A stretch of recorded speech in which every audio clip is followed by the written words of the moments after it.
Good day, everybody. I'm very pleased to present this subject here in Beirut. It's an interesting subject, and it's taking more and more discussion and interest in the field of TAVI, especially recently. So bicuspid aortic valves results from congenital fusion or absence of an aortic cusp. Most common congenital valves abnormality with 1 to 2% of the general population.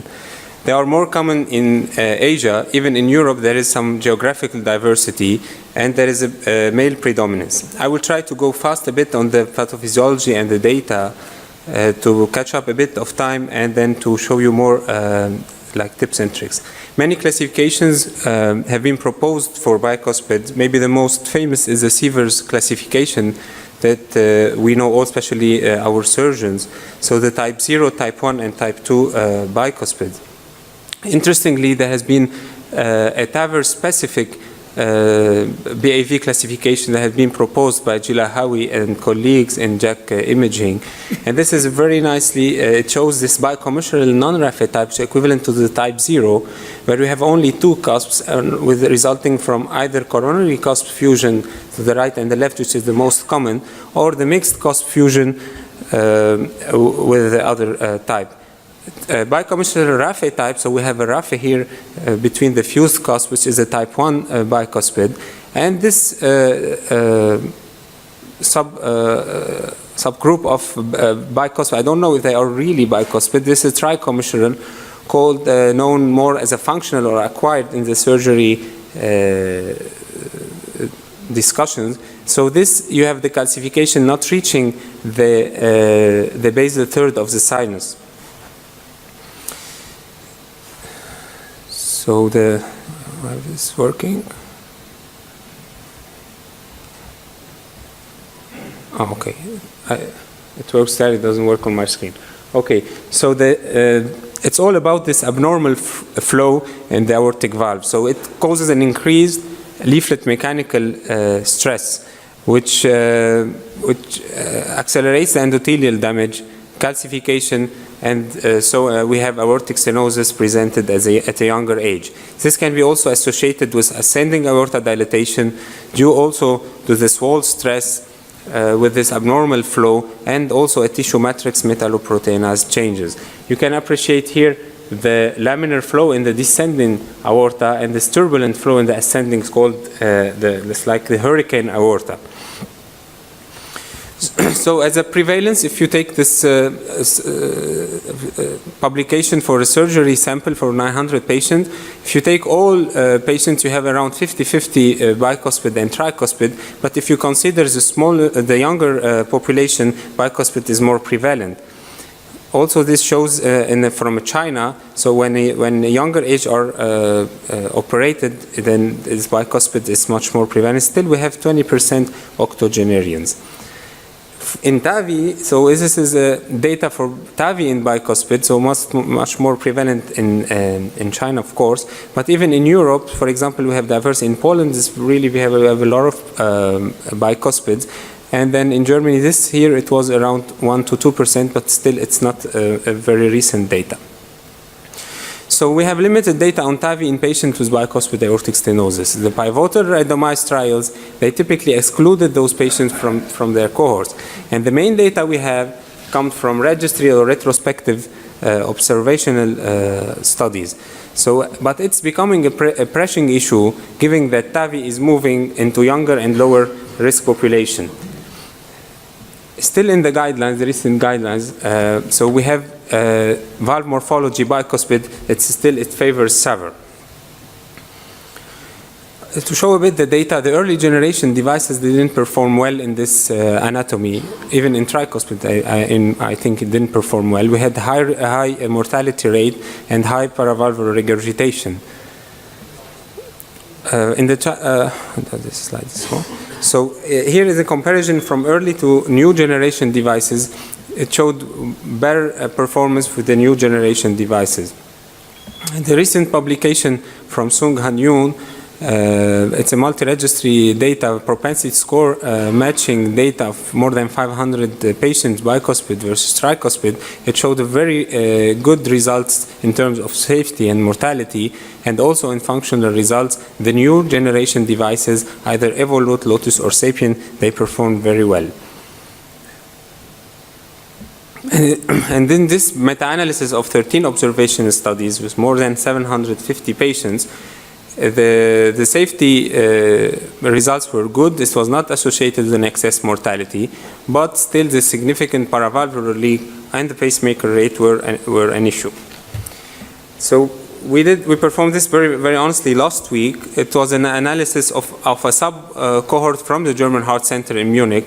These were the patients treated with one device, the Sapien 3, directly after the CE mark 2014 by one group in our hospital. So it's all together around 565 patients treated all consecutively with Sapien 3. So we had 1.6% in the first tertile, or 190 patients, and it went up to 10% in the second and third tertile. So basically now every 10 patients probably we may have one bicuspid, especially the type 1 where it has a coronary cusp fusion, and we have a type 0, we had 8%. We treated 3 patients with type 0 BAV.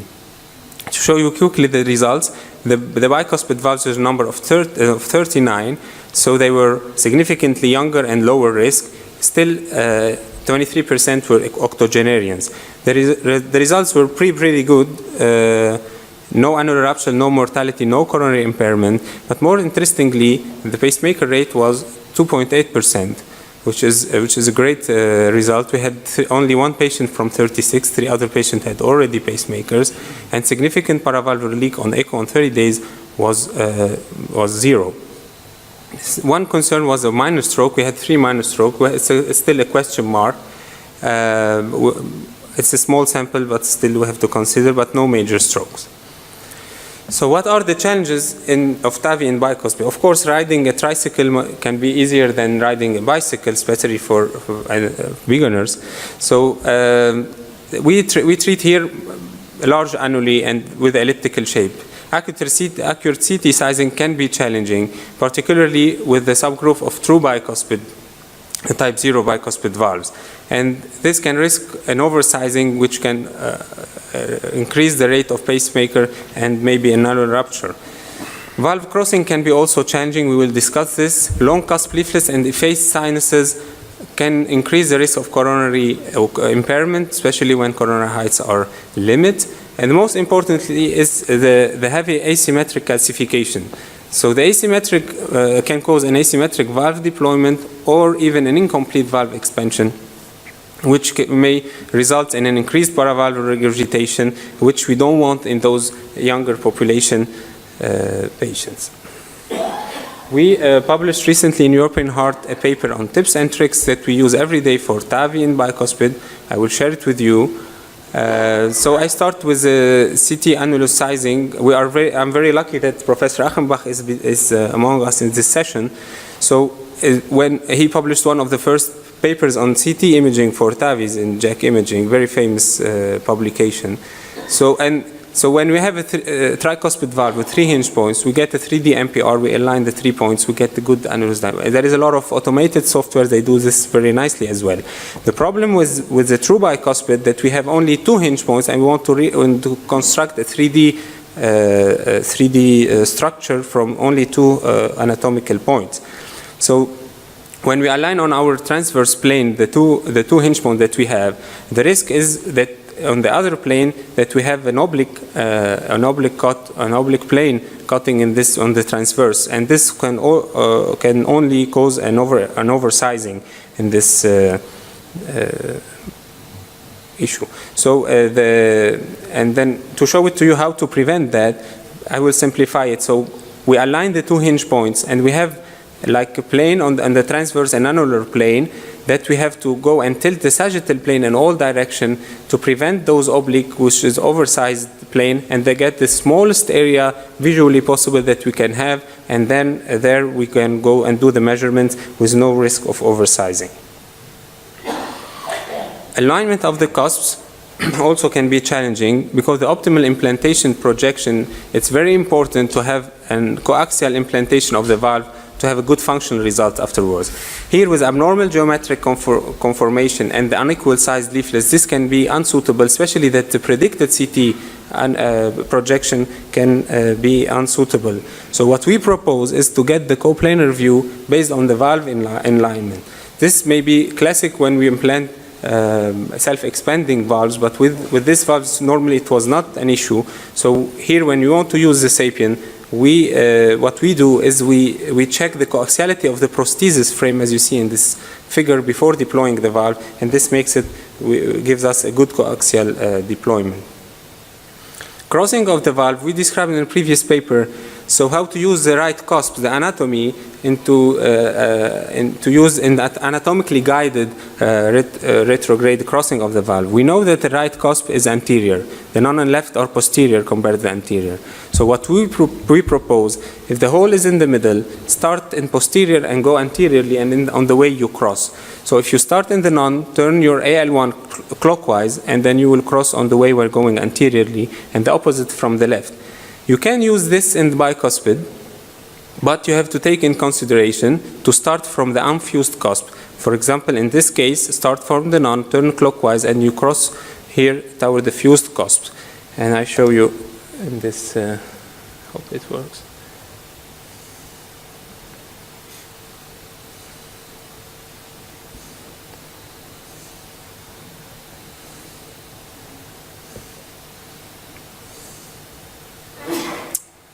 Yeah.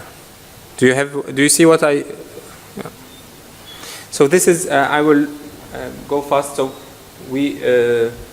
we start from the non and we go clockwise, step by step, towards the fused cusp, and then on the way we cross. If you have the other way where the left is the unfused cusp and the right and the non are fused, it makes no sense to start in the non and hit the rafe, and then you will not cross in that way. In that way, you have to do the opposite and start with the left, which is the unfused cusp, and turn counterclockwise. Another point I want to highlight what we use. We do balloon sizing in all our bicuspids. So we 39 patients I showed you. The 39 patients had balloon sizing. By means we take a good sized balloon, we implant, and then we inject where the balloon is completely inflated. This gives you not only an idea about the sizing, which can be also questionable with the CT scan, but it gives you a lot of other info. I think we should not spend too much time on this video. No, I'm just passing to the other guy, to the other slide with the balloon sizing. So what it gives you more than sizing, it simulates the implanted valves. So you can, when you have questions, you can identify coronary impairment and observe the mobility and the behavior of the calcium. When you have this raphe very calcified towards the non, for instance, and you inflate your balloon and your balloon is completely shifted toward the left cusp and don't have space anymore, here in this case you have to think about not oversizing, for example. With this case is not is only to size. So for example, we took this case is a true bicuspid with CCT annual diameter of 29 millimeters, 29.4, and the 25 millimeter balloon looks really small, so it's sure it's not a 26 valve. And this is the implantation. We check again the coaxiality of the frame, as I told you, which gives us a very nicely coaxial implantation. And this is reflected in a good functional result in this big annulus. We overexpanded this 23 valve with 2 milliliters. I show you here a type 1 valve. This is a balloon sizing. You can appreciate this calcium, how it's shifted. And this is 20 millimeter balloon for a 21 millimeter valve. The coronaries were limited but were patent, so this is assuring. So we took, in this case, I'll show you again.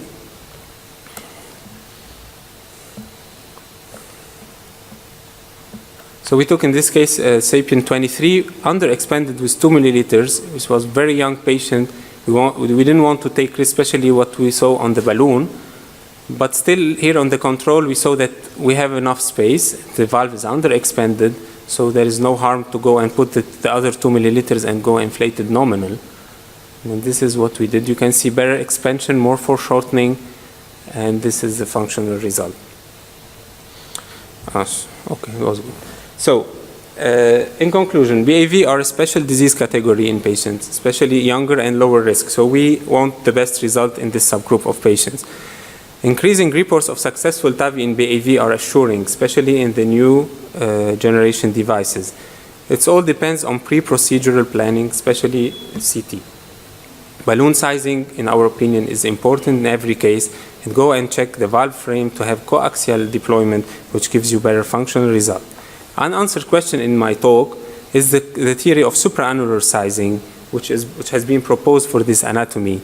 Any role in balloon expandable valves for this supraannular sizing? There has been proposed also high positioning of the prosthesis to optimize the anatomy prosthesis interference.